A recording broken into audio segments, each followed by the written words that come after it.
sais bien que je dors jamais, hein. Non, j'en savais rien. Faut dire que je m'en branle un peu. Sinon, il est où le rongeur gris là? Présent. Tu sais, t'as pas besoin de me fliquer H24, hein. Et comme t'aimes le répéter souvent, je suis dans ta tête. Je risque pas de me barrer. Ah bah oui, c'est vrai. Bon, tu sais, je suis encore au stade où j'essaye de comprendre comment ça se fait qu'il y ait deux répliques de moi qui débaroulent dans ma tête, hein. Dont l'une d'entre elles est normale, façon de parler, et l'autre est dans un pyjama de raton laveur. Eh, je choisis pas le look, désolé, hein. Puis chaque année, t'as des mecs qui se raballent en super-héros, en bébé rose et autres trucs louches, et un raton laveur avec ta tronche, ça te fait bugger. Je sais pas, ça m'étonne de moi d'inventer un truc comme ça. Je suis sûr que les autres ils sont moins chiants avec leur personnalité. Hein? K-pop. Hein? Quoi, K-pop? Oui, tu pourrais parler de ça dans ta prochaine vidéo. Ce genre musical m'intrigue. Putain, mais j'ai vraiment une imagination chenette. Je pourrais, je suppose. Oh, je vais finir ma nuit, et on fait ça. Tu sais, Timmy, un jour faudra lui dire qu'on n'est pas dans sa tête et qu'on existe réellement. Nah, il ne croirait pas. Et puis tu vois, lui dirait, on était personnalité intérieure, en fait on existe dans ta tête, mais on a merdé, j'ai merdé, et du coup maintenant on existe physiquement. Pourquoi t'as fait ça d'ailleurs? Oh, tu sais, si je devais m'interroger à chaque fois que je faisais un truc débile, on n'en serait pas là. Venant de toi, c'est assez... prévisible en fait. Mais pourquoi la K-pop?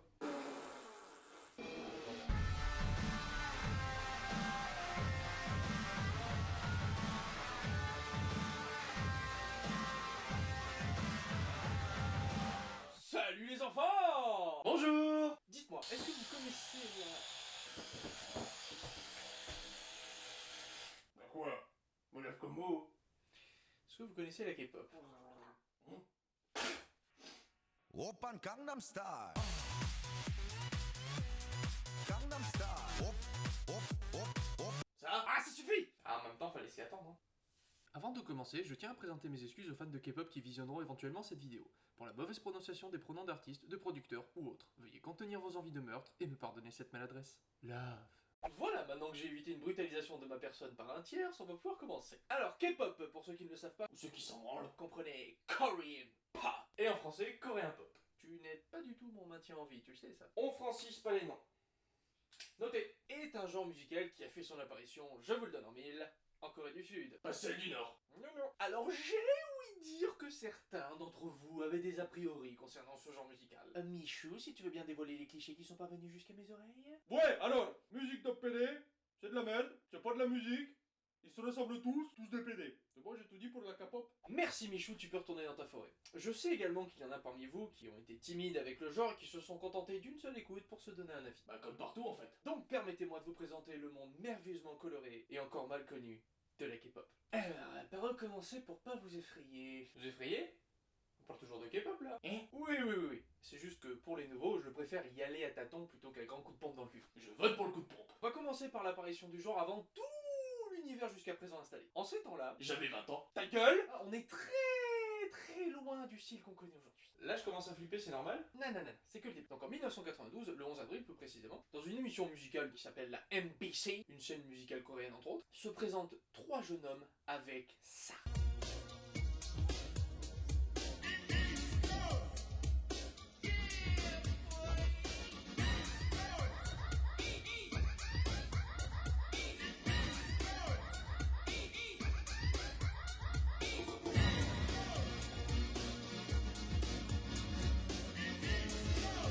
난 알아요 입안을 흐르고 흐르면 누군가가 나를 떠나보여야 한다는 그 사실을 그 이유를 이제는 나도 알 수가 있어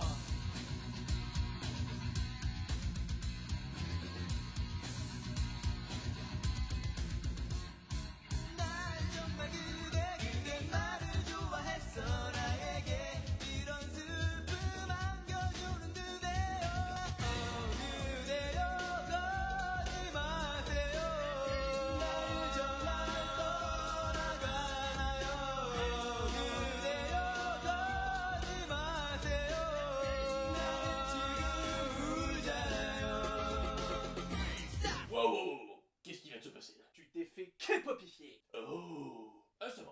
Qu'est-ce que c'était que ça? Un gangbang musical. Mais laissez-moi vous les présenter. Le trio se nomme Seo Taiji and Boys, avec comme leader Seo Taiji ici présent. Mais non. À gauche, Yang Yoon-suk et à droite, Lee Junho. Petit détail à savoir sur le créateur de ce groupe, Seo Taiji, avant de créer ce qui va être considéré comme le premier groupe de K-pop, fait partie d'un groupe qui se nomme Sinawe, et qui est le premier groupe sud-coréen à populariser le heavy metal. Heavy metal? Yeah, heavy metal!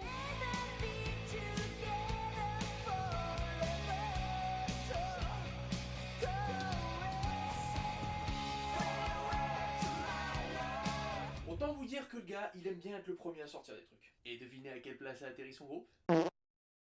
Chais. Ouais. Ensuite, le groupe a essuyé les critiques du jury qui, je suppose, parce que je ne parle pas coréen, les a gentiment rembarrés en disant que leur musique c'était de la merde. Et qu'il ferait mieux de retourner bosser, simple supposition de ma part, je le répète. Mais le concours, à défaut d'avoir été une cuisante défaite pour le groupe, a surtout été un gros coup de pub pour eux, ce qui a permis à leur album, sorti quasiment un mois avant le concours, de se faire connaître. Ça a marché. Oui monsieur, les ventes ont explosé et le public, à l'instar du jury, a été complètement conquis par ce mélange de hard rock, hip-hop, truc moche. Gangbang musical. Notez également que le groupe est le premier à populariser la musique urbaine en Corée du Sud. Ça va se calmer, monsieur le premier de la classe. Nope, car un peu plus d'un an après, le groupe revient avec un deuxième album intitulé Seo Taiji and Boys 2. Ouais, bah c'est pas dans le titre de ces albums qu'il inspirait le kiki. Certes. Et là, ils mettent en avant plus un mix entre le hard rock et le taepyeongso. À tes souhaits. Un instrument avant coréen. Et c'est un vrai mixeur sur pattes celui-là. Ça donne quoi cette embrouille?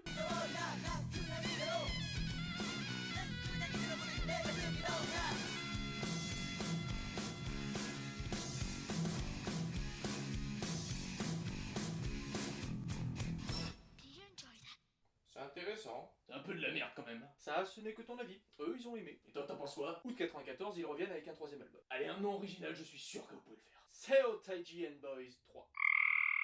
Et avec cet album, le groupe commence à prendre un parti pris politique et véhiculer des messages forts, notamment avec cet extrait avec le groupe de black metal Crash. Je crois que tu veux dire trash. Non, le groupe s'appelle Crash. Non, on dit trash metal. Je connais les genres de métal, et là, c'est Crash, un groupe de black metal. Et non pas black, un groupe de trash metal. Qui m'énerve, donc Trash, merde, Crash. Donc voici un extrait. Il parle ouvertement du système éducatif sud-coréen de l'époque et du lavage de cerveau qu'il effectuait.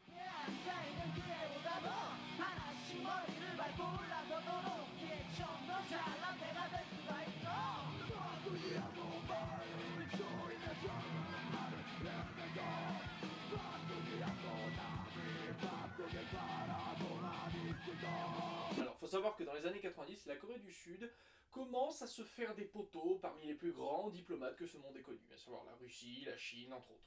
Et le gouvernement, qui en avait un peu ma claque de cette situation, commençait à partir à la chasse aux anciens présidents. Exploitation, pots de vin, j'en passais des meilleurs. Un grand nettoyage de printemps en somme. Donc autant vous dire que c'était un tantinet tendu là-bas. Tu chipotes. À tel point que le groupe est accusé de diffuser des messages subliminaux satanistes et est contraint de s'exporter au Japon pour pouvoir jouer leurs morceaux. Ah ouais, chaud quand même. Mais nos boys ne s'arrêtent pas là pour autant et reviennent avec un quatrième album. Comme titre phare, Come Back Home.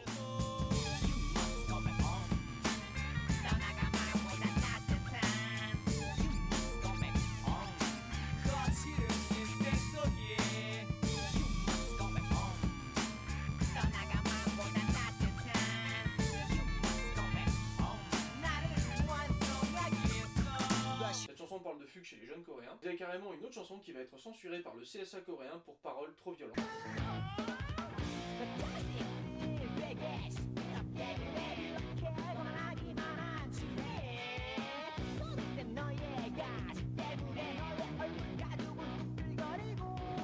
Sale jeune, sataniste. Attends quoi? Depuis quand tu parles coréen toi? Toujours pas. Internet, Timmy, Internet. Hélas, notre trio finit par se séparer en 96 avec un album d'adieu intitulé Goodbye Best Album. Ah bah voilà, c'est quand ils se barrent qu'ils ont enfin l'inspi pour un titre d'album. La vie est une pute. Ou alors poussés à bout par le gouvernement qui menaçait de les ébouillanter avec une sauce soja avant de les transformer en bibimbap. Toi, t'as faim? Absolument! Bon, un peu après la dissolution du groupe en 96, un gentil petit monsieur du nom de Lee Soo-man. Bonjour. Alors pour l'histoire, on va s'attarder un peu sur ce monsieur parce que vous allez voir qu'il est à l'origine de pas mal de choses dans ce milieu. Lee Soo-man, que nous allons appeler Lee tout court, C'est plus chiant à dire. est parti dans les années 80 et a vu l'ascension fulgurante d'un certain jeune chanteur au talent très reconnu, et d'autres artistes montants de l'époque et s'imprègnent du système de diffusion de ces artistes. C'est alors que Lee décide T'as oublié tout court. de rentrer au pays avec la conviction qu'en visant le jeune public, on peut ramasser du bif. C'est ainsi armé de sa nouvelle fierté que notre cher Lee retourna au pays et décida de fonder la SM Entertainment et non pas Sadomasochiste Entertainment, espèce de gros dégueulasse. Et ainsi intronisons le premier membre dans la quadrille force du bling bling. Et en 1989, il signe un artiste qui s'appelle Young Jin Young.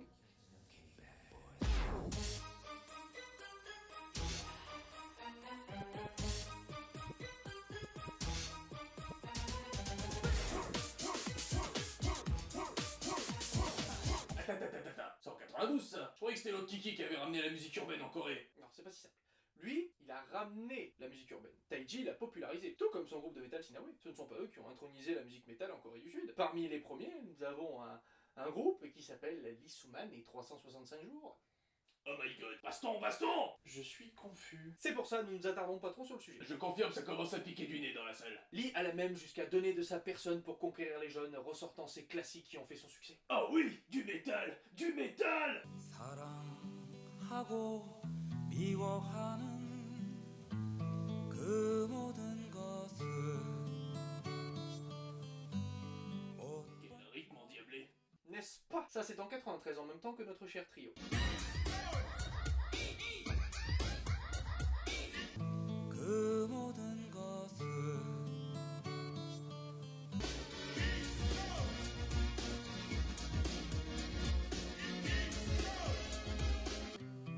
휘바람 불며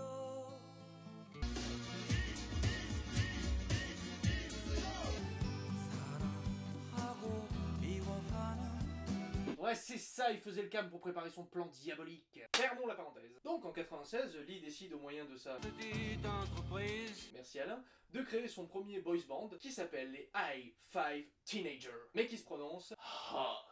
qui sera à ma connaissance le premier à utiliser un sigle dans le milieu K-popien. Ah bah y a quasiment que de ça après. Alors je ne vais pas m'étendre sur le nom des artistes parce que sinon il y en a qui vont vraiment finir par me taper, mais le groupe se compose de 5 membres dont voici la mignonne petite bouille. Oh, on dirait des peluches. Et installe ainsi les premiers codes de la K-pop avec un mélange de rappeurs, chanteurs, là où dans Seo Taiji and Boys, la voix entendue était surtout celle du leader. Après dans certains autres groupes, il y en a ils font carrément les deux. Oui, parce qu'il y en a qui se font chier dans la vie. Le groupe fait ses débuts avec ce titre.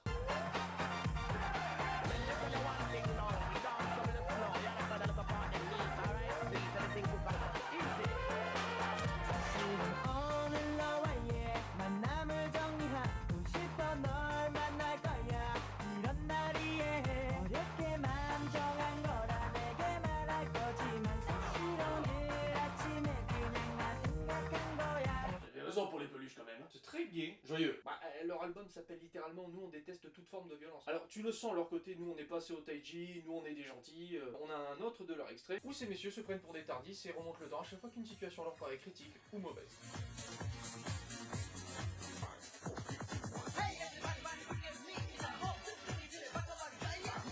Là, il parle d'un conflit générationnel classique, du genre nous les jeunes, on est l'avenir, et vous les vieux, vous puez la merde. Je veux les mêmes. Et globalement, ça reste plus ou moins le même message anti-Seo Taiji. Un autre extrait.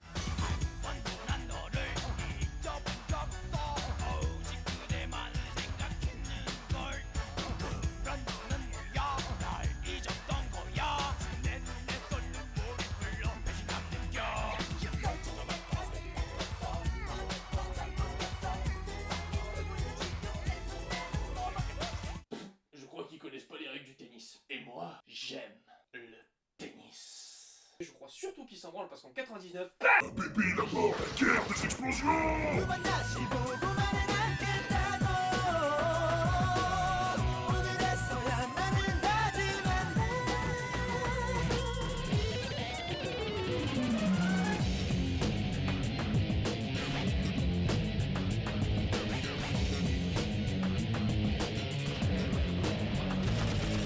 Une guitare électrique! T'aimes le métal toi, non? Hell yeah! Là, tu sens que le groupe s'est durci et commence à leur tour, véhiculer des messages forts au travers de ce clip. Jusqu'en 2000, où c'est encore un autre délire.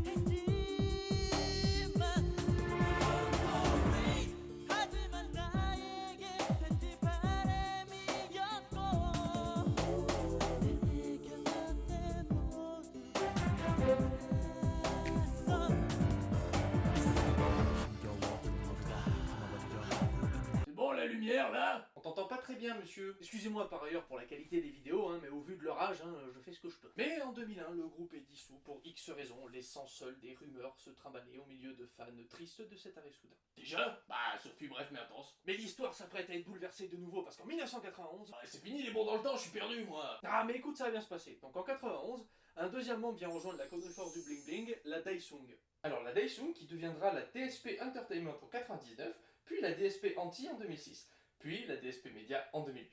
Je peux? Vas-y. On s'en bat les couilles, on s'en bat les couilles, on s'en bat les couilles. On s'en bat les couilles, on s'en bat les couilles, on s'en bat les couilles. Donc la Daesung fondée en 91 par Lee Oh-yoon. Encore un? Bordel, mais c'est tous les mêmes ces briques. Qui s'est fait connaître dans les années 80 en promouvant plein de groupes qui ont eu un certain succès à leur époque, dont voici un extrait.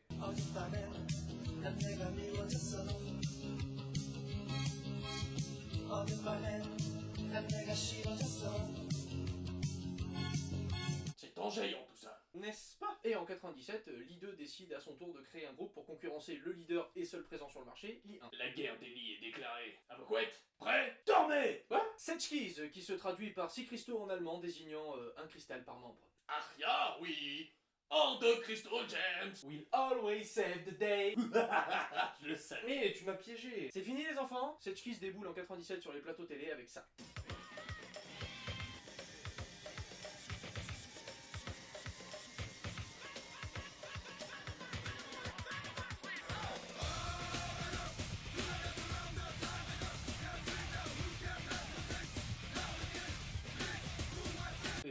Deuxième extrait.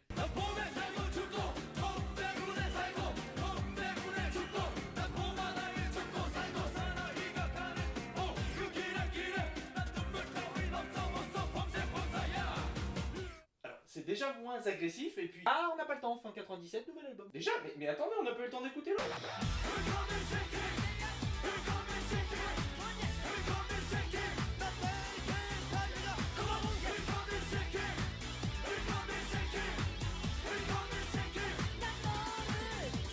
C'est fini le gavage là? T'en peux déjà plus? Petit joueur. Et c'est que le début les mecs, en moins d'un an ils te sortent 2 albums dont le deuxième a... Fin. Chanson. Et enchaînent les concerts parce que... Oui, à défaut de faire des clips, le groupe est plutôt acté, live et tourné. J'ai du mal à respirer là. En 98... Ah non mais c'est reparti là. Vas-y, respire.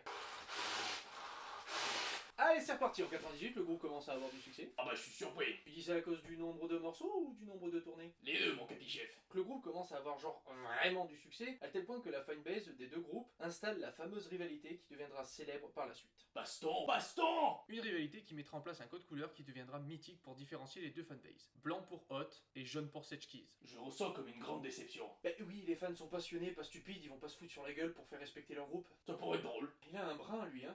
Non? Attends, récupère mon souffle. Ah oui, c'est vrai, donc en 98, le groupe fait son comeback en été. Alors à ce rythme-là, je sais pas si on peut parler d'un comeback. Pourquoi? Bah vu que le groupe nous balance les morceaux via une grosse sulfateuse, on a même pas le temps de s'enlever la première balle qu'on a reçue que bam, il y a la deuxième qui arrive. Bah quoi? C'est vrai non? Oui, je suis juste surpris, je pensais pas que t'avais autant de profondeur scénaristique. Au fait, il est vivant l'autre? Ok. Été 98, après avoir reçu une montagne de récompenses, sort le troisième album des Setchkies, Road Fighter, dont 2 chansons vont être récompensées. La chanson éponyme.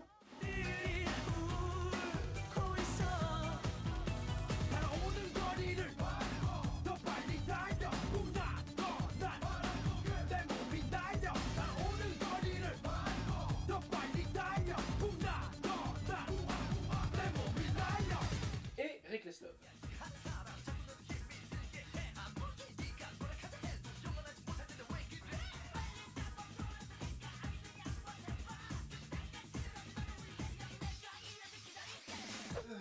J'en suis pris.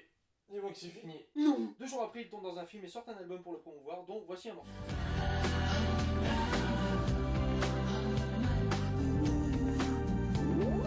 예전보다 지금 네가 더욱 괜찮을 거야.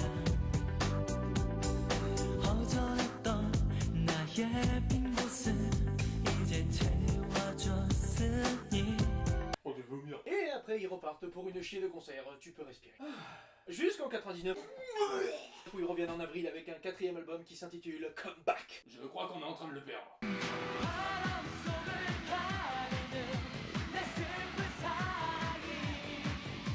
제발 네 곁에 영원히 잠들 수 있게.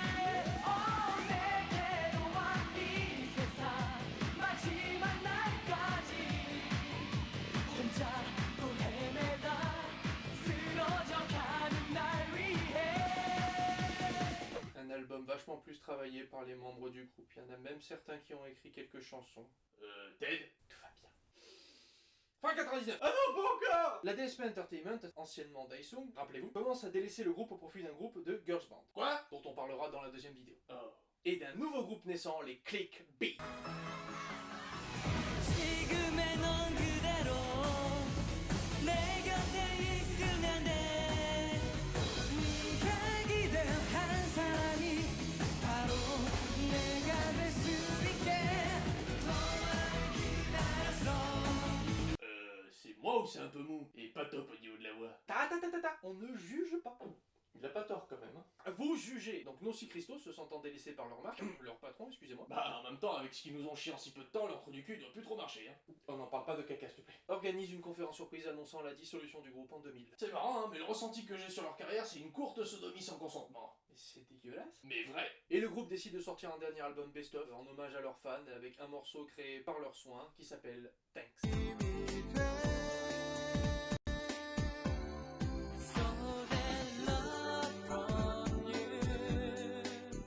모두 간직해 항상 날 지켜준 네 미소와 고운 그 눈물까지 J'ai envie de pleurer, de vomir à la fois, c'est possible? Demande-leur à eux. Consolez-vous, car pour clôturer avec ce groupe, on les reverra 16 ans plus tard, en 2016, où se tient un concert surprise où même les répétitions étaient cachées de tous, réunissant 5 des 6 membres, sauf pour les 2 dernières chansons, où le 6e membre, qui était alors introuvable, déboule et se joint à ses poteaux.